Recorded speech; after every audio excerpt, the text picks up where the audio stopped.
Baltimore Facebook fan. Find us on Facebook today. The following is a paid program and does not necessarily represent the views of MyTV Baltimore.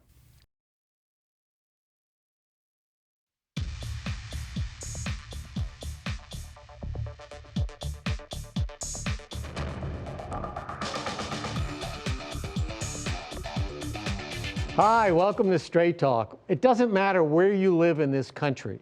Every community is dealing with the problem of heroin addiction and opiate addiction and prescription drug problems. I don't care where you live. It affects everyone. It doesn't discriminate.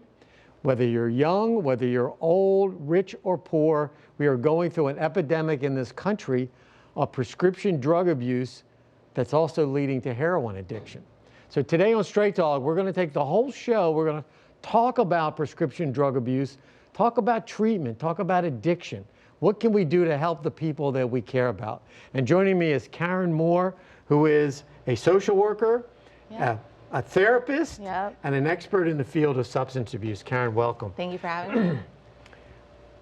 You work in a program in Maryland Addiction Recovery Center.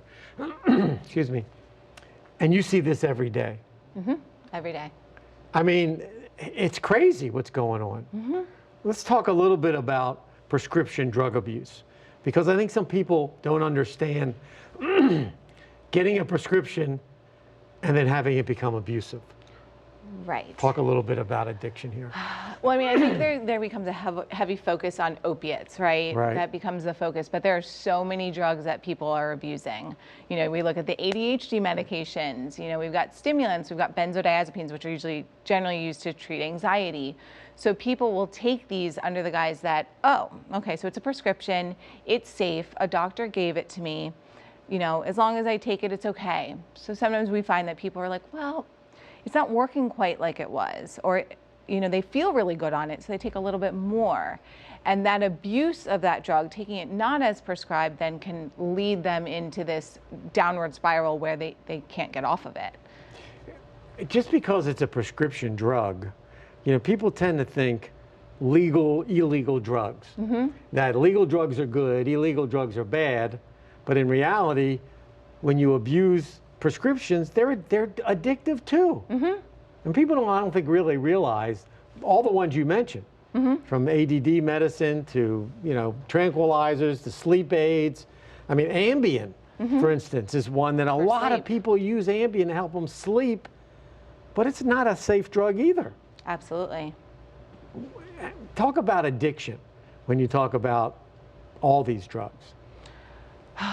Yes, it's a big thing. Yeah. I mean, addiction is scary. So a lot of the drugs that people are taking, they don't realize once they start taking it. So if you take a benzodiazepine, right?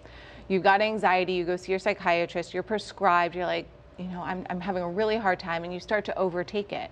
And you're taking so much of it, your body then forms a dependence. And all of a sudden, you have this huge addiction. You're starting to get sick when you come off of it. And with that particular class of drugs, you can die coming off of it. You can have a grand mal seizure and die coming off of a benzodiazepine. Then with the opiates too, you find people will take them, they're prescribed, they've got pain, or they've, you know, their doctor says, you know, you come in for a back problem. They start taking an opiate and they start to really like it, because not only is it numbing the physical pain, but all of a sudden that inner turmoil that they might have, the stress of their day, they don't feel that anymore either. So they start taking more of that, and as they realize, as they're taking more of it, they gain that tolerance. It's not working the same way. They start taking more. They find ways to get more. They see another doctor. They do things that are way out of what they would normally do to get more, and then when they try to come off of it, they get really sick. And that's where you see the cycle of addiction happening. So is it safe to say that, let's just take painkillers, Oxycontin or Vicodins, all the ones that we hear about. Is it safe to say that if a doctor gives you Oxycontin for, again, legitimate pain, and you take it for 30 days, 60 days, are you going to be addicted? Not necessarily addicted, but you could be physically dependent. Okay. Right. Okay. And what does that mean when you say not dependent but physically addicted? So physically addicted means that your body will go into withdrawal. So you will start to feel sick or feel the effects of coming off of the drug if you were to just stop it. So it doesn't matter who you are. No. And that's the point I'm trying to make. That is biological. Doesn't matter who you are, that no. a doctor gives you a legitimate prescription and you use it for 30, 60, 90 days, you're going to develop that physical dependence. I don't care who you are or where you are. Now, that's pretty safe to say. So it's biological. I mean, any body is going to respond that way if you're on that medication for an extended period of time. So let's just say somebody's watching in one of our cities and they go, well, yeah, well, you know, I've been taking a painkiller for my back for a couple months. How do I get off? And that's when you look to your doctor and you talk to them and you say, I'd like to come off the medication, see if there's other alternatives, and really set up a plan to wean yourself off of it. The problem becomes that there is a portion of the population where even after that process has occurred, they are craving it and they are going to look for it.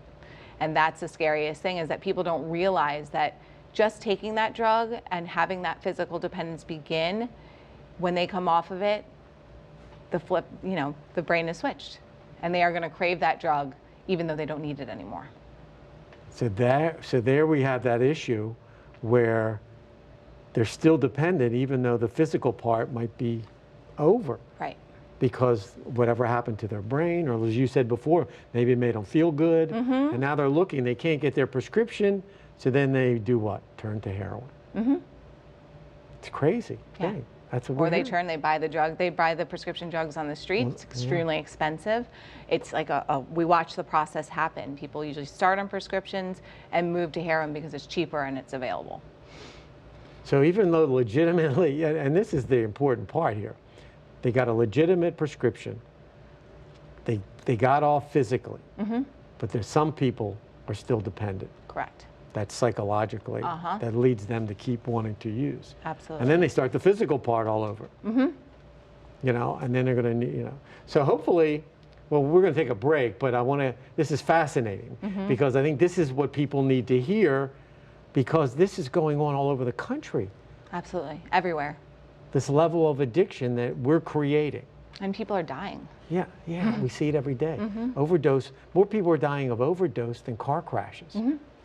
Unbelievable. It's unbelievable. Well, stay, you're going to be here, so stay. We're going to take a little break. When we come back to Straight Talk, we're talking about opiate addiction, prescription drug abuse. It's a very important topic. People are dying in this country. In the city you live in, it's a problem. And we're trying to help you understand it and try to solve it and help people that might need help. So stay with us. We're coming right back to Straight Talk. Parents sure have their hands full, and they could use an extra hand. Now, every state offers free or low-cost health insurance for your sports hero or budding artist. Kids up to age 19 can get checkups, doctor and dentist visits, hospital care, prescriptions, and more. Your child may qualify based on your family size and income. It's one less thing to worry about. Call or go online for more information. What about my privacy? It's protected. And the music I listen to. Protected.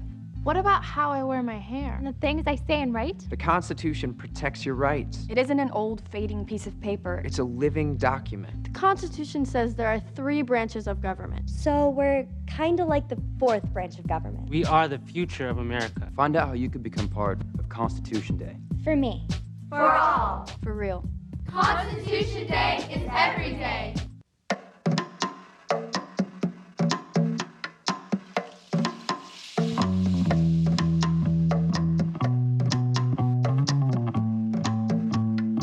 Minds can achieve anything.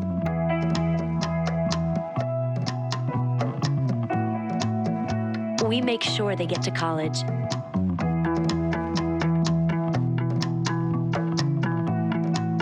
Federal student aid provides more than $150 billion in grants, loans, and work-study funds to make college possible for anyone with the mind to get there.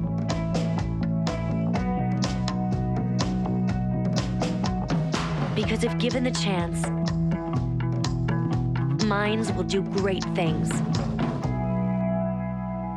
Federal Student Aid, proud sponsor of the American Mind. Learn more about money for college at studentaid.gov. Hi, welcome back to Straight Talk. We're talking with Karen Moore, who is a social worker, an addictions expert, a therapist, works with addicts all the time.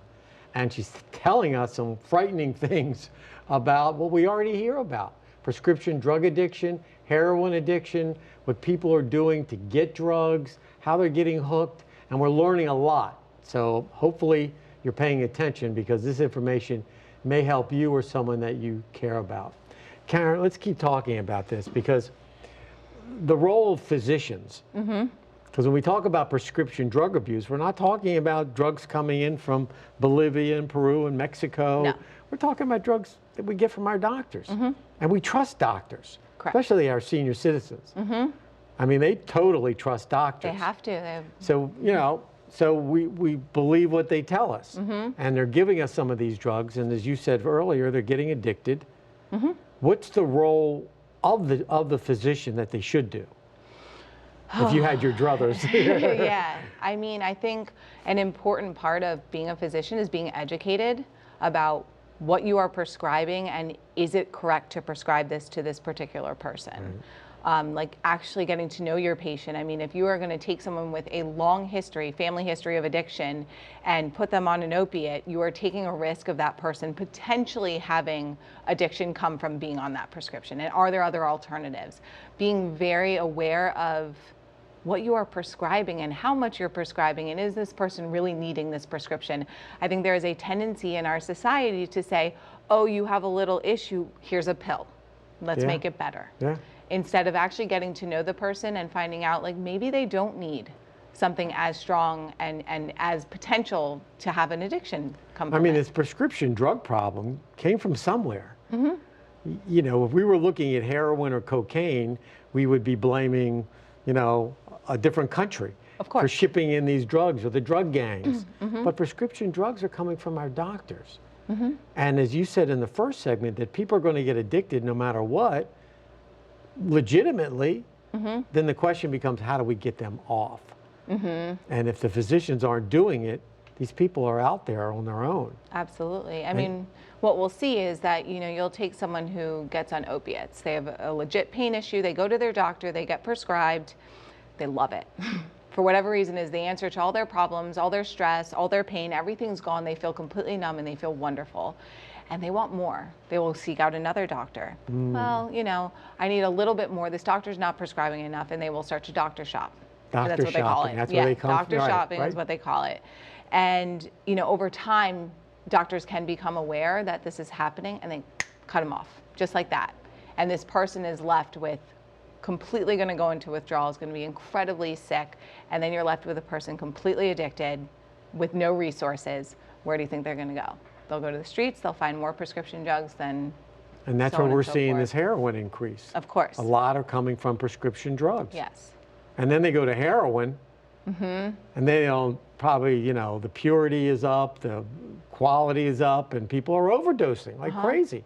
But I read that more people actually overdose from prescription drugs than from heroin. That's correct. And people are talking only about heroin. When we talk about this epidemic of heroin, it's really an epidemic of prescription drugs. Absolutely. Sounds like. It's unbelievable. And we're looking at all ages. Yeah, you're in the all business. ages. You treat people.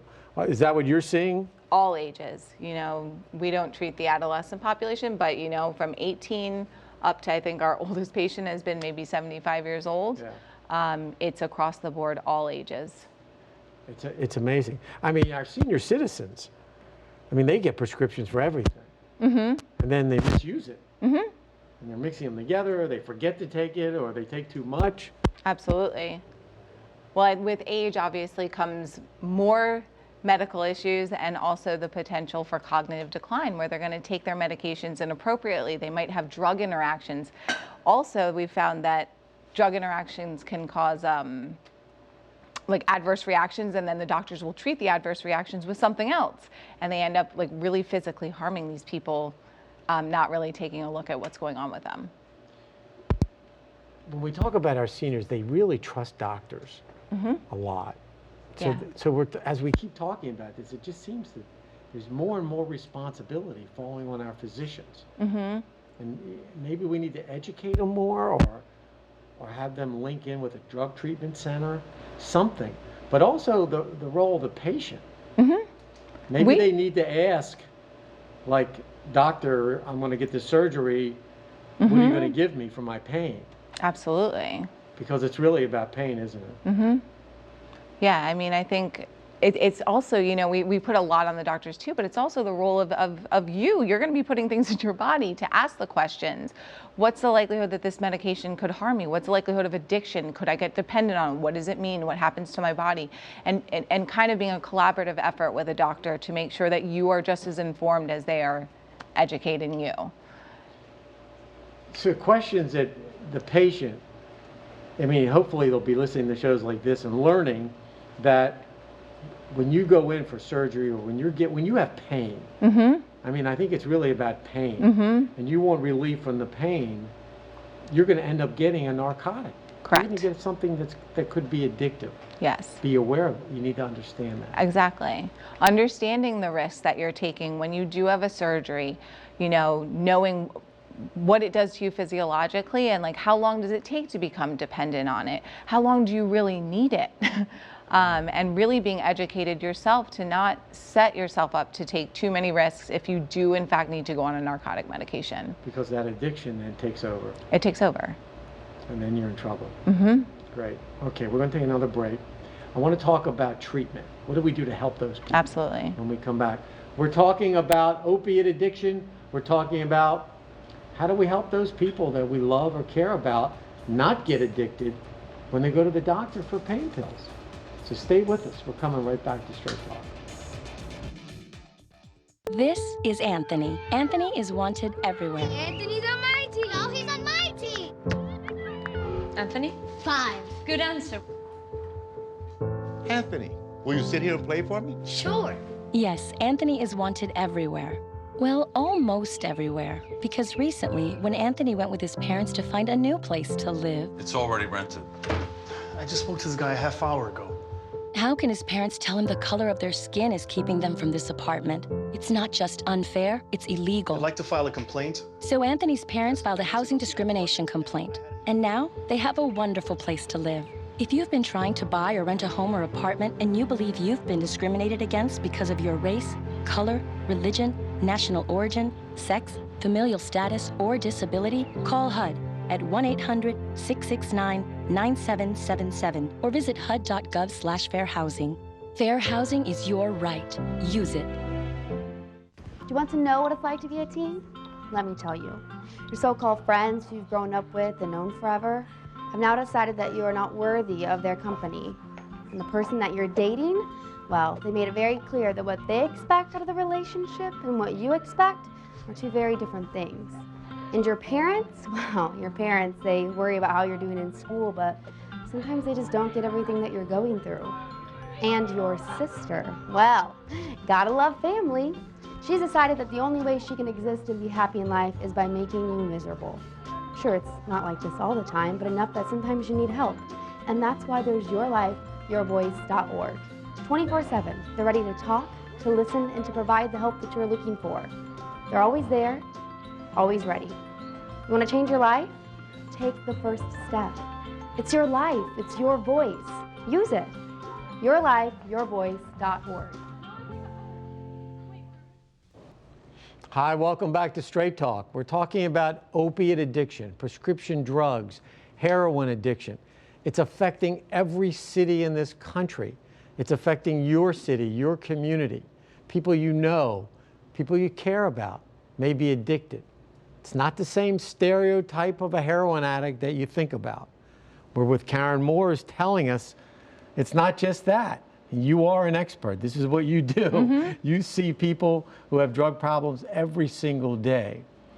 When you have someone out there who got addicted because they had a back surgery or the doctor wrote a prescription and they don't understand what's going on, how do they get help? What should they do? Should they call a treatment center? Should they call a doctor? Who should they talk to? Call a treatment center. I mean, if you're at the point where it's like you've tried to come off or you've tried to work with your doctor to try to come off and you realize that this is more than just physical dependence, like you really get a secondary gain emotional gain from that drug, and the pull is so strong.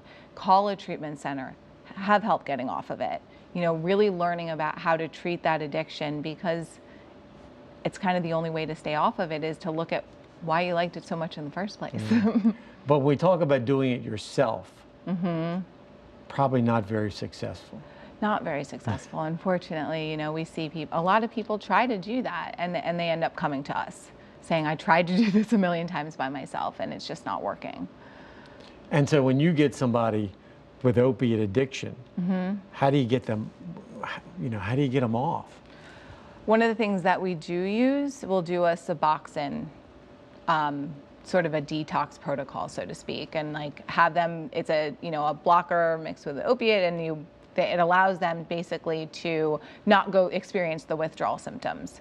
So it allows them a period of time to not go through the withdrawal, and as they taper down, they're able to not feel those really horrible effects that make them go seek the drug again in the first place. And so we'll do a kind of a brief detox on that and allow them to sort of get themselves off of it, and then work on sort of the emotional things that have been going on with them that have them seeking it. And the kind of treatment we talk about when we talk about heroin, you talk about Suboxone, it helps them get through that first period. But then when we talk about drug treatment, what do we talk about? Is it weekly, daily? What's the best, if you were to sit there and put together, well, you need to come in this many times, what's going to help somebody? I mean, I think as far as drug treatment, as much as possible and for as long as possible. Okay. We do, several different things. We have a residential component. We have, an intensive outpatient. So that's 4 days a week, 3 hours a day. There's different things depending on the level of treatment that someone needs. But I would say the most successful people I've seen have stayed in the programs as long as possible and sort of reintegrated themselves back into their lives, made better relationships with their children, their husbands, their parents, their whoever it is, whatever, family members they have involved, in really trying to work with them on getting back into their life and being productive and not allowing the drug to steal everything that they've worked for. Right.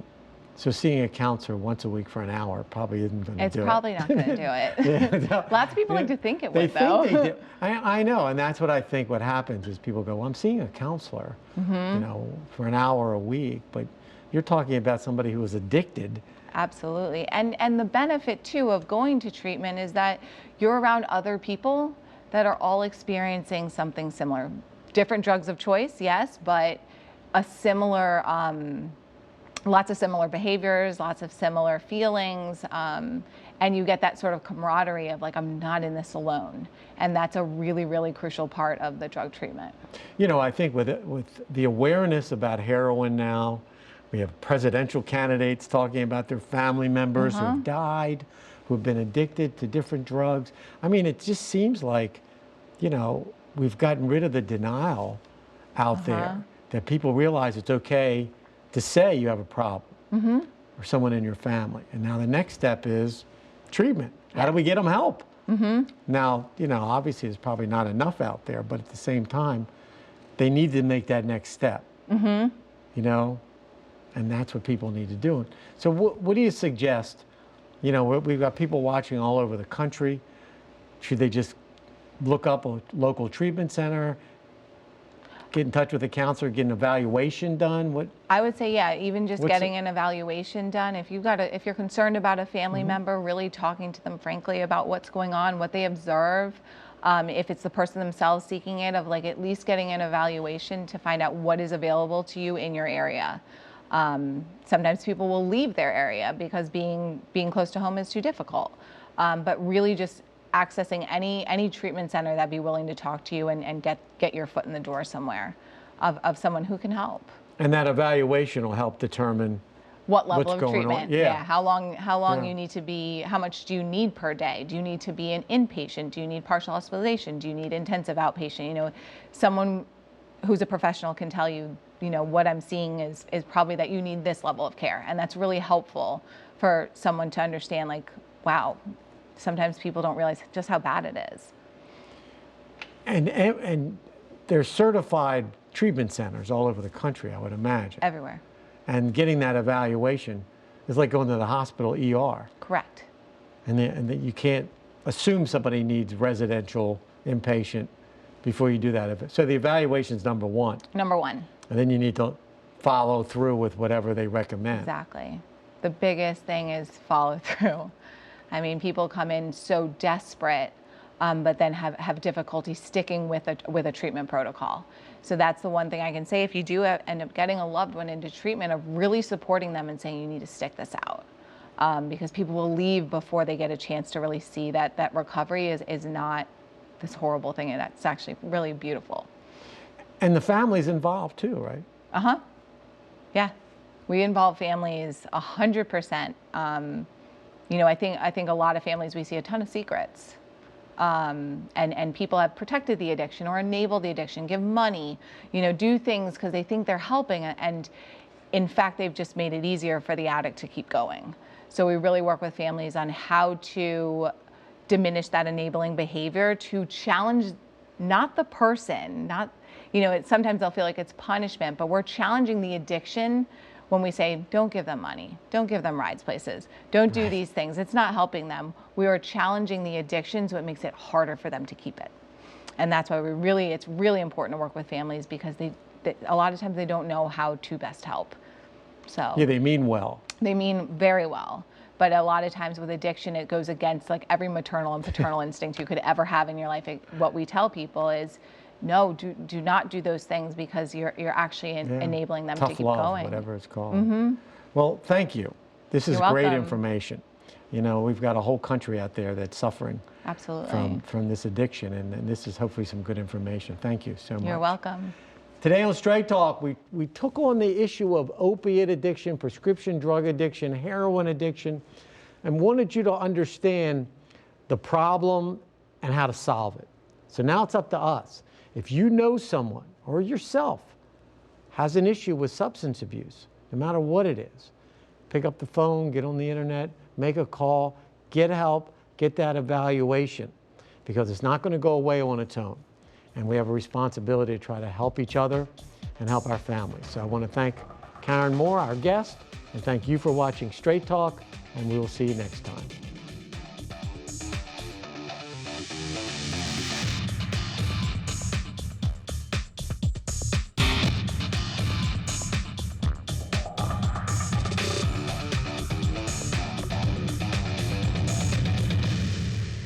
This January, get back to a time when the West was won. This ain't a very friendly town. When good was golden. There's a party tonight. When stars were legends. That's a very nice thing to say. Home to the biggest names and brightest stars of Hollywood. Get TV. Enjoy Get TV for free over the air for classic movies and television. Now on Subchannel 24.4. Now that I've won the Daytime Emmy Award for Outstanding Game Show Host, I think we need to class this show up a little bit. Oh, yes! An orgasm! Oh! Tarzan! Ooh, I'm high! Marijuana! We should be more sophisticated and intelligent. This is when you sit on a toilet? Or not. Category is TNA. If you don't love TNA, you don't love America. Watch another winning season of Celebrity Name Game right here. Weekdays at 10 and 10:30 on MyTV Baltimore. This week on Ring of Honor Wrestling, two former world champions collide in a huge rematch. Unbreakable Michael Elgin gets a crack at the man who took the title from him, Jay Briscoe. Plus, the Top Prospect Tournament kicks off with round one this week.